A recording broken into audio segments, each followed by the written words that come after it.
Hello everyone, welcome back to channel. कैसे हो आप सब? आई होप सब बढ़िया होंगे, अपनी पढ़ाई काफी अच्छे से करे होंगे। तो आज मैं लेकर आया हूँ आपके लिए एंटरप्रेन्योरशिप डेवलपमेंट का इंपॉर्टेंट टॉपिक्स, सारी यूनिट की इंपॉर्टेंट टॉपिक्स बताऊंगा। सारे इंपॉर्टेंट टॉपिक्स आपके पीवाई की उससे रिलेटेड है, तो आपके एग्जाम के पॉइंट ऑफ व्यू से काफी इंपॉर्टेंट हो जाते हैं। क्योंकि आपको पता है बीटेक के अंदर जो हमारे इंपॉर्टेंट टॉपिक्स है वो कहाँ से बनते हैं? पीवाई की उससे बनते हैं। आपके एग्जाम के अंदर टॉपिक कहाँ से आते हैं? पीवाई की उससे आते हैं। तो मैं आपको यहाँ पर इंपॉर्टेंट टॉपिक्स भी बताऊंगा और आपको ये भी बताऊंगा कि वो हमारे इंपॉर्टेंट टॉपिक्स पीवाईक्यू के अंदर कितनी बार रिपीट हुए हैं। ठीक है, जिससे कि आपके अंदर एक कॉन्फिडेंस आएगा कि भाई ये पीवाईक्यू के अंदर इतनी बार आया तो इस बार भी आ सकता है। तो हमारे जो सब्जेक्ट है एंटरप्रेन्योरशिप डेवलपमेंट, इसका सब्जेक्ट कोड है KOE 083। तो ये कोड एक बार मैच कर लेना अपने सब्जेक्ट से और आप फिर देख सकते हो वीडियो। और अगर आपने अभी तक, हमने एंटरप्रेन्योरशिप डेवलपमेंट की वन शॉट करवा दी है सारी की सारी, ऑल यूनिट्स, जिसके अंदर मैंने पूरा का पूरा सिलेबस कराया है। उसके साथ मैंने 3 साल के पीवाई की उसको भी बहुत अच्छे से सॉल्व कराया है। ठीक है, तो ये आपके बहुत ज्यादा इंपॉर्टेंट काम आने वाले हैं, तो प्लीज उसे देख लेना। ठीक है, डिस्क्रिप्शन में आपको लिंक मिल जाएगा। यूनिट वन की तरफ बढ़ते हैं। तो यूनिट वन में जो सबसे इंपॉर्टेंट टॉपिक है वो है हमारा स्मॉल स्केल इंडस्ट्रीज। तो हमारी जो भी एंटरप्रेन्योर होता है एक स्मॉल स्केल इंडस्ट्री से ही स्टार्ट करता है। ठीक है, तो स्मॉल स्केल इंडस्ट्री बहुत ज्यादा इंपॉर्टेंट रोल प्ले करती है कितने ज्यादा एंटरप्रेन्योर बन रहे कंट्री के अंदर। तो आपको स्मॉल स्केल इंडस्ट्रीज के बारे में अच्छे से पढ़ना है। ठीक है, ये हमारा 7 बार पीवाईक्यू के अंदर आ चुका है। अब आता है नेक्स्ट हमारा एंटरप्रेन्योरशिप। एंटरप्रेन्योरशिप भी बहुत इंपॉर्टेंट है, 4 बार पीवाईक्यू के अंदर आ चुका है। इसके अंदर आपको क्या क्या पढ़ना है? एक तो आपको एंटरप्रेन्योरशिप की अच्छे से डेफिनेशन पता होनी चाहिए। एंटरप्रेन्योरशिप का आपके पास एग्जांपल होना चाहिए, इंपॉर्टेंस पता होनी चाहिए। और नेक्स्ट आप टाइप्स ऑफ एंटरप्रेन्योर कर लेना। ठीक है, और नेक्स्ट एक और हमारा टॉपिक आता है एक सब कंट्रोल करके। सब कंट्रोल के अंदर कुछ हमारी स्मॉल स्केल इंडस्ट्रीज का टाइप है वो आता है। और इसके अंदर हमारे इसके दो टाइप्स होते हैं, एक डिमांड बेस्ड और एक रिसोर्स बेस्ड। तो आपको उन टाइप्स को भी करना है क्योंकि ये एक बार पीवाईक्यू के अंदर आया हुआ है। अब हम नेक्स्ट टॉपिक की तरफ, नेक्स्ट यूनिट की तरफ चलते हैं जो कि यूनिट 2।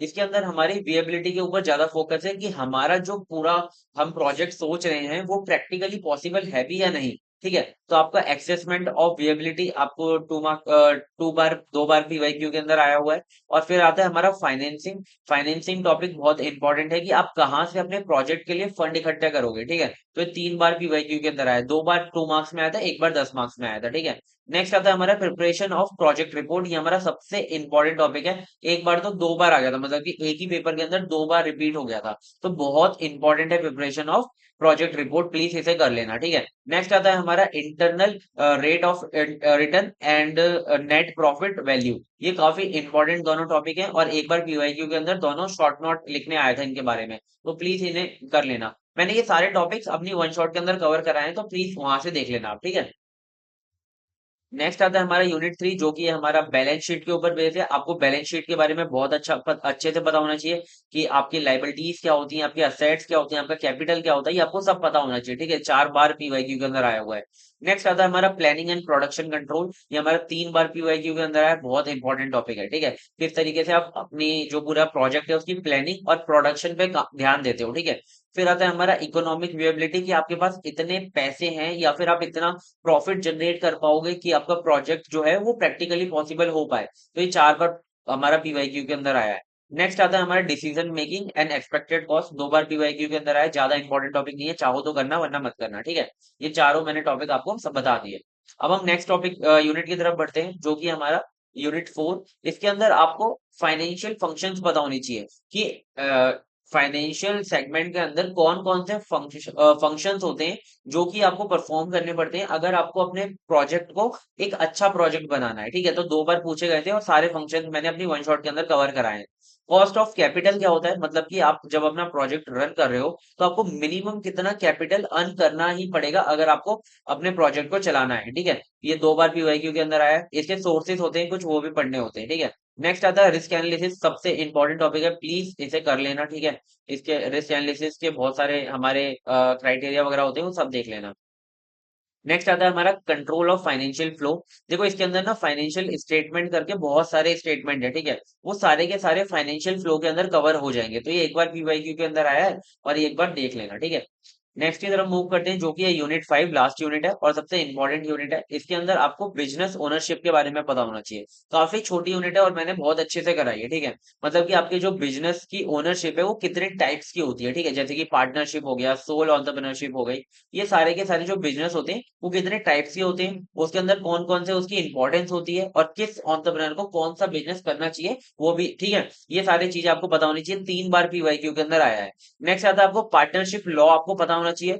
पार्टनरशिप लॉ एक्ट एक हमारा 1923 या 1932 है, वो आपको पता होना चाहिए, 3 बार पीवाईक्यू के अंदर आया है। Sale tax and income tax entrepreneurship के अंदर किस तरीके से रोल प्ले करता है और क्या क्या होता है वो, ठीक है। मतलब कि सेल टैक्स अब जीएसटी बन चुका है, तो आपको ये भी पता होना चाहिए। और वर्कमैन कंपेंसेशन एक्ट, ये बहुत इंपॉर्टेंट है, 2 बार तो 2 नंबर में आया था और 2 बार 10 नंबर में आया था, ठीक है। हाँ, ये इम्पोर्टेंट है, ठीक है। नेक्स्ट आता है हमारे national state agency for ED. ये देखो, इसको ना आपको याद करने में थोड़ी मुश्किल होगी, ठीक है। नेशनल स्टेट एजेंसीज, क्योंकि इसके अंदर अलग अलग नाम है, ठीक है। जैसे कि एमएसएमई है और भी बहुत सारी, मुझे भी याद नहीं है, ठीक है, इसके नाम। बस आप नाम एक बार प्लीज उसे याद कर लेना, ठीक है। नाम याद कर लोगे तो सारा काम बन जाएगा आपका, ठीक है। 2 बार पीवाईक्यू के अंदर आया है। तो ये हमारा 5वें टॉप यूनिट के हमारे सारे टॉपिक्स खत्म हो गए और हमने सारे यूनिट के आपको सारे इंपॉर्टेंट टॉपिक्स बता दिए, ठीक है। तो आप प्लीज इन्हें कर लेना और एक काम करना कि इसकी ना एक पेज ऐसे शीट बनाना, ठीक है। और शीट के अंदर यहाँ पे टॉपिक लिखना, यहाँ पर एक ऐसे बॉक्स बनाना, यहाँ पे टॉपिक, यहाँ पर एक बॉक्स, और जो टॉपिक आपका पढ़ लो आप उस पर टिक करते जाना और ये सारे टॉपिक प्लीज कवर कर लेना, ठीक है।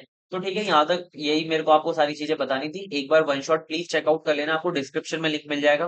नोट्स भी आप देख सकते हो, आपको डिस्क्रिप्शन में लिंक मिल रहा होगा। तो ठीक है, मिलते हैं नेक्स्ट वीडियो में, तब तक के लिए bye bye, take care and all the best for exams. अच्छे से पढ़ो, अच्छे मार्क्स लाओ, बाय बाय।